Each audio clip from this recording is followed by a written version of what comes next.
Sup tubes, I'm Gravy Fries. This is exactly what you think it is. We are going to talk about the yokai, Chinese, and, believe it or not, Mayan creatures of Randy Cunningham, 9th grade ninja. I have been dying to talk about this, but I wanted to figure out everything I could first. Originally, I was gonna post a version with definitely not as nearly as much research, and it just didn't work out. But I'm happy about that. You guys deserve to know everything that we can find out about this show, just as much as I do. So, this video is actually going to be in 3 parts. The first part, we're going to discuss the Tengu. The second part is going to be about the statues we see in Stanks Like Teen Spirit. Finally, we're going to discuss the creatures who form the suit. And believe it or not, it gets pretty crazy. So, I think we should get started because, oh boy, is it a long one. Part 1, the Tengu. Yep. Everybody knows old Tengu loves going up kids' butts, loves genuinely causing havoc and hurting things. Although I'm pretty sure that's just because it was angry. I'd be pretty upset too if I was stuck in a stone and had to look at nothing but the sorcerer for my entire life. I think I just gave myself sympathy for the Tengu. Anyway, jokes aside, everybody knows the Tengu is a mythical creature in Japanese mythology that, I mean, actually, it doesn't even look like a bird. I realize it has 2 forms, but its other form looks more like a crow. Its human form looks like Usopp if he was 85. And if you don't get that reference, I'm concerned. But, yeah, its human form is definitely strange and makes me wonder, can it turn into a human in the show? Because that would be pretty Bruce, in my opinion. I don't know about you guys. Okay, sorry, enough gushing. But yes, in mythology, it has 2 forms. The crow form, which is, I believe, what we see in the show, and a human form. I don't even know if it can do that in the show. It's unknown. And we also know that it's used to trap the sorcerer in the Eye of Eternity. And that if it's broken, apparently by specifically the ninja side, it will try to possess someone by flying up their back end. Preferably Howard. It has a thing for Howard. But, I mean, that's all we really know. Well, one more bit of information I do know is it's from one of the other 9 realms that we heard about in The Secrets of the Nine. And again, for those who don't know who the Secrets of the Nine are, these are 9 tweets that were tweeted out by the creators themselves, Jed Elenoff and Scott Thomas, revealing stuff that they were going to do or things they had planned when the show had gotten canceled. One of them was that the Land of Shadows wasn't the only realm. There were 9. I don't think it's from the Land of Shadows, but I do believe it is from one of the other 9 realms. My believe, I mean, is, I don't think anybody thinks it's from Earth, right? But my theory is that it's from one of the other 9 realms, and that the other creatures could be from there as well. But what else we have on the Tengu? I can't really tell you.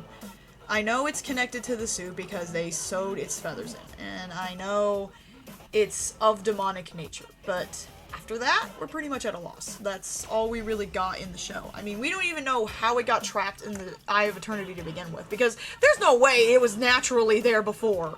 That wouldn't make any sense at all. And other than that, all we really know is Howard really doesn't like when it goes up its butt. I don't think anybody would like a Tengu going up their butt. Part 2. The statues in Stanks Like Teen Spirit. Yeah, I posted about these before, but I still wanted to discuss them with everyone. Basically, there were 7 statues that we see in Stanks Like Teen Spirit that Randy uses as target practice. What I think is interesting, though, is that they actually are based off creatures in mythology. The reason I say creatures is because there are rare moments where they won't use Japanese and actually use other things. It's common for them to replace it with Chinese mythology, but there's the rare occurrences where it won't even be that. It'll be of other ones, such as Greek or Mayan. Preferably Mayan, as there's been at least 2 occurrences where that's happened. One we're going to talk about in the video, but on with the statues. The first we see is the tail fin of a carp. Now, that's to be expected. As we've seen in the show multiple times, carps are just everywhere. Not as much as a Norseville 9 symbol, but it's very focused on. The mythology I believe they're referencing is the golden dragoncarp, which is a story of a flock of carp that were very weak. One didn't want to be weak and tried to swim its way up a waterfall. It kept continuously trying and hurting itself, and it just didn't go that well.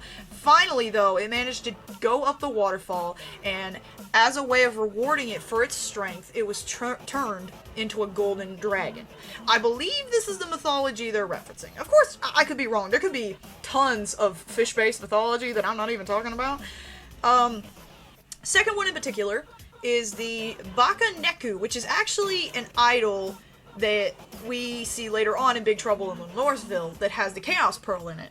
It's very neat because it's basically just a symbol of fortune and stuff. It's not a creature of anything. It's just interesting to see how they keep referencing it when they didn't even need it. It's very neat. Next we have this one. I do believe could be either of these two because it looks strikingly similar to both of them. The Baifang, which is a very strong bird that has striking feathers of black and white, or the Ho, if you want to be that guy, a phoenix-like creature with healing properties. But it also said their feathers could be a lot of white and black, and it just seems like it could match either one of them, really. But the only difference between it is that Baifang is of Chinese, I believe, and Ho is Japanese. Secondly, we have the Chinese dragon, which really surprised me that they would reference that. This is when I started realizing they will sometimes substitute the Japanese stuff with Chinese. But yeah, the Chinese dragon is essentially a god in the mythology and basically can do whatever it wants. Except it's more likable than Zeus. If you know Greek mythology, you know what I mean. Piece of garbage. Anyway, finally we have what I can only assume is just a giant octopus. Now, I'm gonna do my best to say this thing's name. Am I gonna do it right? I really don't think so. But the best I can say is please don't kill me. Arakamu.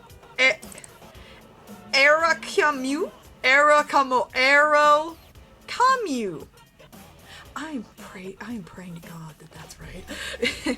All I got on it is that it's literally just like a kraken. It's a giant squid that attacks ships and such. Finally, we have a very popular one, actually. The kappa. Kappa, whatever. Kappas are actually toad or fish-like creatures that stay underwater and will eat kids. Obviously, that's not going to happen in Randy Cunningham, but it's actually one of the most referenced yokai that I've seen in media to date, because, OKKO, Yokai Watch, Harvest Moon, a lot of places reference it. Yes, I realize the Yokai Watch one is pretty obvious, but still. So, seeing it in Randy, that's not really surprising. Now, you thought I was done with the kappa, but no, there's a little guy hiding in the corner right there. Plus, that was just 6. We have what we can only assume is a Hanya. I think it's a male Hanya? There can be male and female Hanya, from what I've studied, but it could be. From everything that me and the others have studied and researched, and trust me, a lot of research went into this video, not much could be found, really. The only thing that ever really matched was, well, the male Hanya. And I'm sorry to say, but that's all we really have. And I believe from the mythology I can remember, is the angrier you get, the more you let your rage consume you, the more you turn into a Hanya. But I'm afraid that's all we really have on the statues right now. I know I mispronounced the giant octopus. I know I did. Part 3. Final. Okay. I'm just gonna come out and say it. This took ages. Took a lot of people to help, and I'm very tired.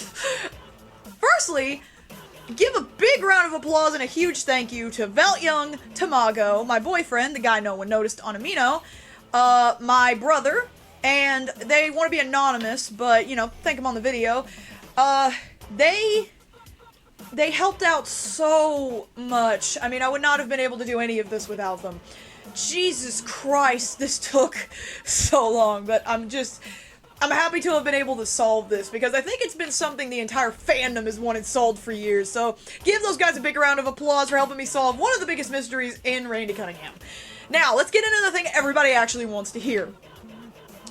There's two parts we're going to be talking about here. The storyboard has 9 animals in it, and then the final product has 5. So, let's start with the big boy, huh? Okay, first, we have the 2 in the middle. If you go into the storyboard, once you get past the first part where it explodes, and you see about 7 of them, wait a minute and pause it again, 2 more will pop up. So that's why there's 9. Those 2 in the middle are Neraona, who's on the left, and Taotie, I think I'm saying that right, who's on the right. Okay, first we're going to talk about Taotie. He's kind of cool, kind of interesting. Taotie is a demon who's supposed to guard certain areas. He's actually of Chinese mythology. Like I said, they use that sometimes. His story's kind of interesting. So, Taotie is actually a person who was human before. He was a prince, but he became so greedy and lustful, and he just continued to feed into these desires to the point he became greedier and greedier, and they basically considered him gluttony because he fed into every single desire he had, whether it be food, his need for women, fame, riches. He just kept feeding it in. He was never satisfied. He was unsatiable. And this slowly turned him into this demon that just continued to eat and feast into these desires and into actual food itself. Or, as I saw on one site, Taoties will actually eat their own body. Now, I don't think Randy Cunningham would have got that dark, but yeah, that's the interesting little story of Taotie. So, oh, and another thing, like I said, Anonymous helped out a ton with this, and they actually found out that Taotie is a pet to the other creatures in the suit, or at least it was planned that way. And you know, that is the cutest crap I've heard about a demon thing that looks like that. I'm not going to show a picture because I'm pretty sure some of you were pretty young, and that thing, ugly as sin, okay? I'd advise you not to look it up if you're very young. Seriously, thing is ugly, but yeah. I love him. Oh, and Anonymous told me, you know, because of all the help, their thank you, I basically told him, fine, I'll name him Bob. Yes, they wanted me to name Taotie Bob. His name is Bob now. He's a pet to the suit. Fight me. Anyway, Neraona is a snake-like woman. This is the one on the left. She will give you a baby at sea and ask you to carry it. And if you do, the baby will actually turn out to be an oni and get so heavy you can't throw it away, and will eat you. They said the best advice is to wear gloves because it'll help it so that you can easily slip it out of your hands despite the heaviness and throw it away and run. The one problem is if you still do that wrong, the oni will actually show up and talk in the Neraona's voice and go, too bad, and then, you know, you still die. She's a mean little one. Miss Neraona. I might make a parody of that. Okay, going into the first batch that pop up now, we have, okay, the 2 in the middle on the left and right we see. We'll start with middle right. Those 2 are Tsukumogamis, and specifically, the one in the middle right is a Karakaza Obaki, which is actually a very, it's docile, it won't hurt you. It's cheery, it's playful, it likes to play pranks, which can go a little overboard, but it's nothing major. This one's Japanese, by the way. Neraona is also Japanese. It's very rare they go out of those mythologies. I'll let you know if it changes. Regardless, the one in the middle left is called Chochin Obaki. It is a type that will hide and pretend to be a normal object that will scare you. That's all it really does, though. This one's also docile, except, I don't remember the name of this creature, but enjoys switching out with the Chojin and pretending to be one because it's actually not docile. And it knows that people are aware of this, so it uses it to its advantage to get victims. I'll have my editor, like, put its name up on the video, but...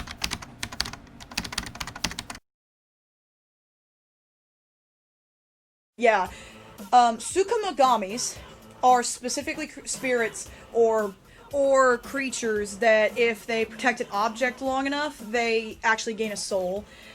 I know that sounds weird, I can't help it, that's mythology. Anyway, the carp under the middle left Tsukumogami, which is Chojin, like I said in the second half, I believe every single carp in the show is representing that specific mythology. I don't feel like they'd have a different mythology for every carp in the show, but I mean, it's up to you, really. This is just my opinion. Next, okay, on the middle right, you know how there's that little dragon beside rayquaza, looks like a fried burnt chicken nugget, but you notice it kind of looks familiar. Well, that's because it's based off the same thing as a Pokemon called Rayquaza. Rayquaza is a green dragon, you know, for those who don't play Pokemon. He's a part of one of the many legendary trios in Pokemon. He's also on the box art for Pokemon Emerald, and he's from Generation 3. He stops Kyogre and Groudon from doing anything bad or starting another war or fight, even though I don't really consider it a fight, considering Kyogre literally has the entire planet because it's made of water, and Groudon has that one little bit of land. Yeah. Okay, off Pokemon. That's not what we're here for. It's based off Quetzalcoatl. Quetzalcoatl, from what little I could find out, is Mesoamerican, I believe I'm pronouncing that right, for sacred feather. I don't know much about Quetzalcoatl, and it's hard to find research on it. I'll make a second video on that if you guys are really invested in it, but I mainly enjoy it for its design.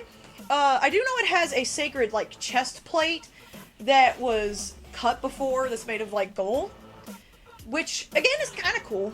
I mean, look, I'm gonna be honest with you, it's the design that gets me. But like I said, it's hard to find research on this thing. It was kind of hard to find a, taotie, actually. But, yeah, it was supposed to be based off Rayquaza, but they used Quetzalcoatl instead. Next we have what's basically an Oni. I don't sound as excited, mainly because Onis are pretty... I mean, they're essentially Japanese goblins. They're... You know, it's nothing wrong with them. This is just, again, my personal opinion, but it's just, they seem pretty, like, the basic thing you'd go to for Japanese stuff. So I see them a lot when trying to do this stuff, and you get kind of tired of seeing the same weird, ugly faces every single time. But regardless, Onis can come in purple or red skin, blue too. They usually hide and are pretty aggressive. And as you can tell, this one... either it's angry or I don't know what emotion that expresses. Anyway, now we're going into my personal favorite, Wani, who is a Japanese mythology dragon that is a water creature. He's known for his water abilities. That's all they have for him, I believe. And if there's any more, please tell me. Okay, I'm perfectly happy with being wrong because I love him. Not for the mythology, not for being a water dragon, because I love hydrokinesis. No, he looks so drunk in every picture I can find of him. Even in the freaking, like, storyboards, he looks just happy to be alive. Okay, I love him. I love him. Like, he's just, look at him, he's perfect. Anyway. Lastly, we had the Tengu, and we already knew about them, so let's go right on into the final product, huh? Okay, I just want to clarify, we've pretty much got everything down except for one single thing that's a problem. I still can't decide if that's the, where they combine, as you can see in the photo that's going to be on the screen. The one on the bottom left, I can't tell you if that's the same mythical creature as the twins you're about to find out for. I can't tell you if it's the same thing. I'm sorry. I've pretty much exhausted everything I can to get what I have now, and I apologize, and I'm hoping I can figure it out for you guys. But here's what I did get. F***ing noodles! So they swapped out the Sokamagamis with the twin Bakus, and their story is actually really cool. But the gist of the twin Bakus is one was Oi and one was Aki. Aki was red and Oi was blue. This is important. They were both created to be dream eaters, and Oi would eat the dark dreams, while Aki would eat the happy ones, but he would leave a little bit so people could remember their happy dreams. While Oi, eating so much negative emotion, and I'm sure there was anxiety in there somewhere, and then just started hating everybody because they liked his brother more, ended up deciding, you know what, I'm gonna retaliate, so it says in the story that he ate his brother's dreams, but they were created through dreams. That's what their purpose was. So that's what they were made of. So he literally ate his brother. He goes to the village and he sees how sad everybody is, and it starts to get to him, even though at first he liked it. And then he realizes it's getting to him and he's feeling regret because he ate his brother's dreams and his brother in general, and his brother had sensitive emotions and a kind nature. So he goes to the gods, Amaterasu and Susanoo, specifically Japanese gods, and pleads for him to get his brother back. Because he felt guilt, they decide you're good enough to survive, so they mix him and his brother into, I believe, Mertexu or Marizaki or something like that, and he becomes the purple Baku that eats nightmares and dreams. But he's supposed to leave a little bit of both so they remember fear and happiness. Yeah, that's a lot. But it's really cool if you think about it, because and this is something Anonymous also found out. They picked them specifically to keep balance, which I think is what they intended originally with the Tsukumagamis. I don't know if those could still be in there with the Bakus, because again, Anonymous, like I said, they helped out a lot, but Anonymous said there are still 9 in the suit. We just only saw 5, which was against the creator's wishes, I believe. Now that, she said, is a theory, or they said. He or she said that that's just more of a theory they have. Anyway, they still have Wani there, so that's nice. Then we have the Tengu and the carp who's still there. And then finally, as I said, we have no idea if that's the Baku in the bottom left. I can't tell you, and I hate that, and I'm sorry, but it's all I really got. But those are all the yokais and creatures I can think of that have appeared in the show, and this has just been one heck of a ride. It was kind of fun, and I would love to do more mysteries like this for Randy Cunningham again. But I really hope you guys appreciate this. I know that this is something big for the show, and as I always say, promote it as much as possible. Get as many people talking about it. Just take them to the videos, make memes. We gotta get more on the show here. And it helps me to work on the show more, knowing I'm doing it for all of us. But, yep, that's everything. I hope you guys enjoyed all of this. I hope that it's something you can get into, and I'm excited to see what else you guys dig up about this after this video, because definitely not all of my information was informative. Stay Bruce.